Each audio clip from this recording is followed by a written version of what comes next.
This week on FabLab, we start out our new August project lineup that actually includes cardboard. So we're calling this, Cardboard August, I guess you could say. All of our projects this month, cardboard. And today we're going to be taking a look at some cardboard shelves that Jacob put together. Modular.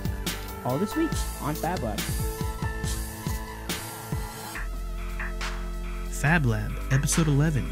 It's Thursday, August 4th, 2011. Cardboard shelves, because it's Cardboard in August week. So Jeff, how you doing today? I'm doing pretty okay. Okay. Hey, considering we have that, you know, had a loss, but... yeah. So Jeff, we just came up with this on the fly because we're so awesome like that. We are. Well, although the middle of the summer isn't a very good time to do, especially specific to holiday month or holiday projects and things like that, we're actually thinking about doing some holiday specific, maybe some just more targeted, what would you say, series, I guess you could say, or something like that. Because like this month is all going to be about cardboard, and maybe when Ponoko does some new... We want to start doing some like season oriented things. I know there's no season in August, it's cardboard, but we were just like, hey, it'd be cool to do cardboard. So come what season is cardboard? I don't know. Come like October and stuff, we might do some Halloween stuff or whatever. Yeah. You know, November maybe some festive whatever, because I know a lot of viewers that if you watch this don't actually celebrate all the same holidays that we do, but still, hey, we'll just push our beliefs and traditions on to everybody else. And that's the way we do things here. It would feel better to have, just be like, and not necessarily holiday, it's just like cardboard, for example, like whatever. So let's get on with it. Let's get on with it. Okay, so if you go ahead and head on over to the blog.ponoko.com and /FabLab, I think still works. You can find our post for this, and you can get the access to the showroom where all the files are free as always. And see all the materials you use and the tools, difficulty, little thing going on, and works out pretty well. So we actually, like we were saying, this month is cardboard. Here's I will show that later. Here is the material that we are using. It's corrugated cardboard, double layered because it's much more rigid. And we use the 6.7 millimeter cardboard, which is the only double layered corrugated cardboard they sell. But it takes, engraving halfway well, raster engraving only, no vector. I didn't think about that. Vector engraving only, no raster. It does have like a little soot on the edges, which will get your hands nice and dirty after you mess with a bunch of it. And you can always get paper cuts by cardboard, especially if it's very dry in the house. So be careful. But it does have the corrugation, or the grain, as people like to call it. Yeah. So the faux grain. Pretty much the way they show the sample is the way it will be cut. So as you can see, the grain actually moves up and down. The corrugations are up and down. So take that in mind when you're cutting stuff, because if you're trying to put something along a corrugation, it's normally a lot softer. If you put it against the corrugation, then you actually get a pretty rigid structure. So keep that in mind. We also want to give a shout out to Yana. Yes. She's one of the bloggers at Ponoko. Which we're not the only people over at blog.ponoko.com. People are doing stuff every week. Tons of people. I think they got like a handful of people. And back in April, she did material of the month and corrugated cardboard. So you can go on there. The link's down on our blog post. See all the different things. Is that a baby crib? Yeah, there's a full-size baby crib that someone made for twin babies. Like a little iPhone book scanner thing. Some little dog bone thing. I mean, there's some really cool things on there. She just talks about how it was the material of the month for April. That's cool. So, without further ado, let's get to the thing here. Yeah, so here So, they are. Yeah, these are the. If you want to pick one up, Nick, you can show how they come apart. And all it is a. It's all put together. The only actual whatever you want to call it, fastening that is required is just a little bit of tape or hot glue in the corners for the faces to hold them on. And you said that you used tape, like packaging tape. Yeah, I used like tape on the ones in the pictures. On these, I used some hot glue with a hot glue gun, of course. Yeah, it works. And it works out a lot easier. And the only reason why you have to actually fasten them, I could have designed it to where you didn't have to fasten the faces, but it makes it look cleaner. And as you can see, Nick just puts it back on there. And you can stack a bunch of these on top of each other. They have a little grid on the top and bottom to kind of support themselves. I was going to do a grid on the side, but I figured it'd be better to leave that off and not have to use so much material. I mean, it's really just for side support since this is double wall and not single wall. If it was single wall, I'd be like, okay, let's put it on there. But it's double wall, so he's got that cross support. And you were talking about earlier during the pre-show how, since they're squares, you can really turn them whichever way you want, but this is the best way for our design. Yeah, this is the best orientation with the negative tab on the bottom and the positive tab on the top. Yeah. And you can stack them up, and then you just put them next to each other. The shelves themselves don't actually touch each other. You could probably put a piece of tape or something behind each one, like in the ears of them or something to kind of hold them together. You could even, like, if you want to get creative, you could do something else. And that's the really cool thing about this design is they fit well enough where once you put stuff on the shelves, they're not going to come off. But like you just saw, I took it off really easy. Oh, yeah. It's really easy to handle them and stuff. Yeah, but and it actually, if you show them the bottom of it,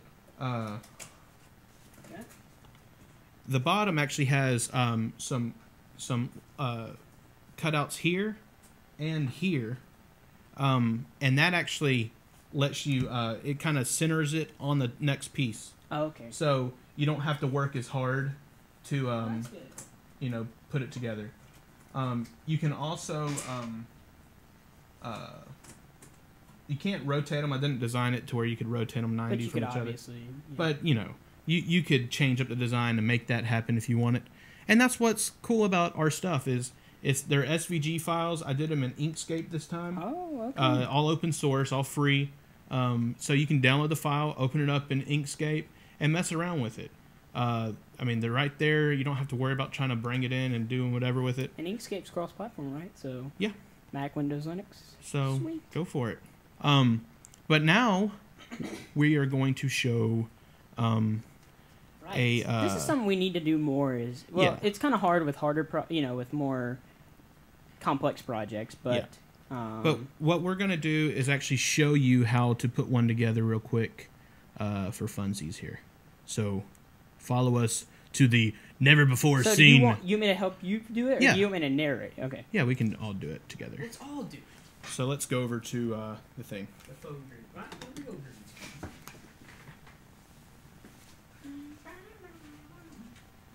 So, we got all the pieces here. Got some the fronts and backs. We got the sides, which we need to take another side thing apart real quick. And then this is the bottom piece that you were showing them, right? Wait, this is the bottom piece. Yeah, those are the grids that go together.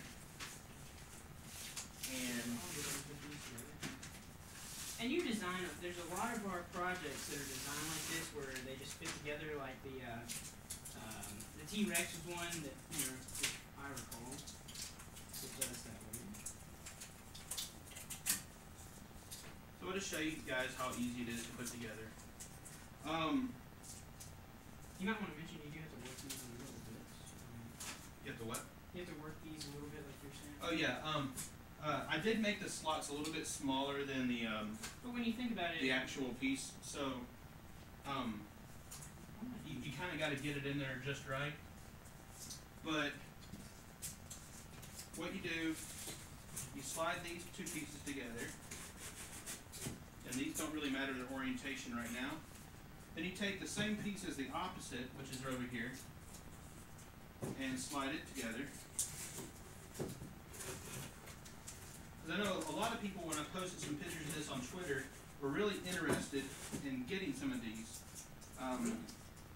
to get some shelves. So, and then you take another piece, and what you want to do is line up the notch that's cut out with the notch that's cut out. Put them together. And just takes a little bit of, you just got to move it around till you feel it kind of click in there. And then just line it up. And then get one here. You want to do another one there? Sure.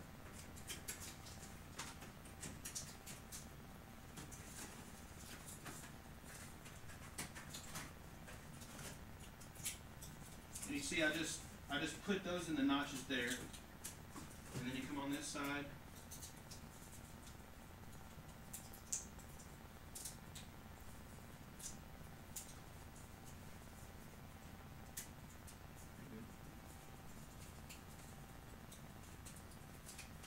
And we're just putting these two grid pieces together, right. And they interlock together, and then that goes down right here.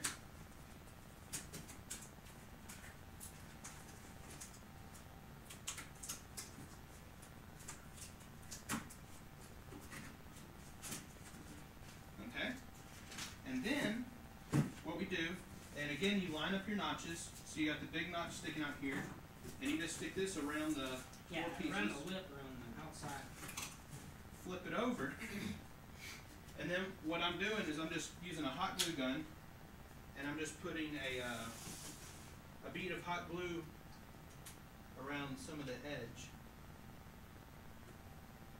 Then again, you can also use tape, like JF said, but yeah. Hot glue has worked out better. But be careful, because hot glue is hot, and don't burn yourself. Okay, and then put the other piece on, like so.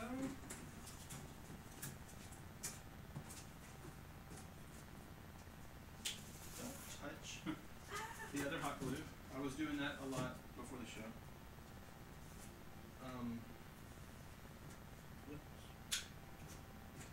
Yeah, and the cool thing about these, once we get this one done, we can either stack it on top of the one that we have over there, or actually start a new one to the left or right. So that's one of the awesome things about having modules. Yes.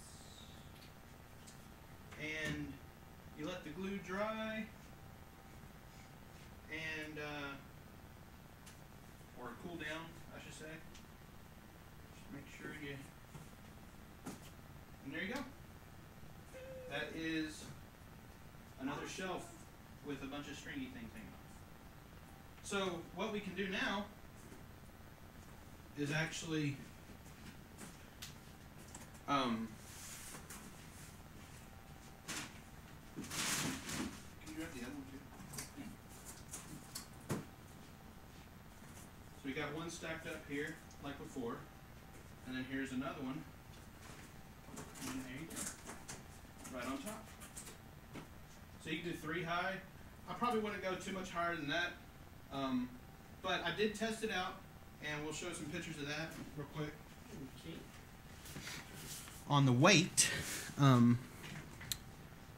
and basically what I did was I just tested it out. You can see the pictures on the showroom here, and oh, is that a grill?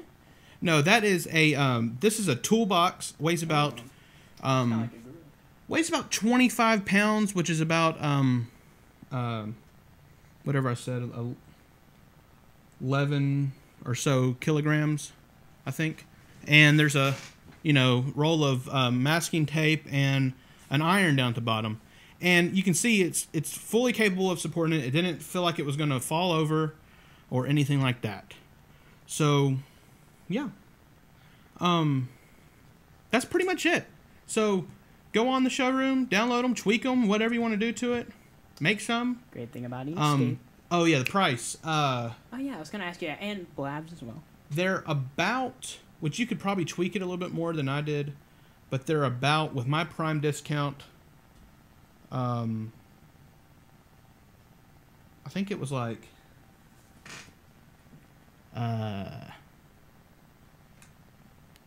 $20-ish a piece. So it's kind of expensive, but you know. Yeah. But it's you know, it's pretty cool. So I could see just maybe even doing 2 or 4 of these and then just, you know, stacking them 2 up and then maybe doing 2 sides. So yeah, and a handful of the actual pieces that we used on there, we actually ordered like a couple extras, so you could probably refine it a little. Yeah. You only need like 4 of the short pieces and 4 of the long pieces total. And then 2 of the faces, and then 2 of the sides, and 2 of the other sides. So you could probably knock it down a little bit more, and get it perfect. And it's 2 out of 5. Is it 5 blabs? Oh yeah, 2 out of 5 blabs. Yeah. Pretty easy is the caption there. And so check it out. Follow Nick on Twitter, twitter.com/thatnickjones, and nickjones.me is my blog.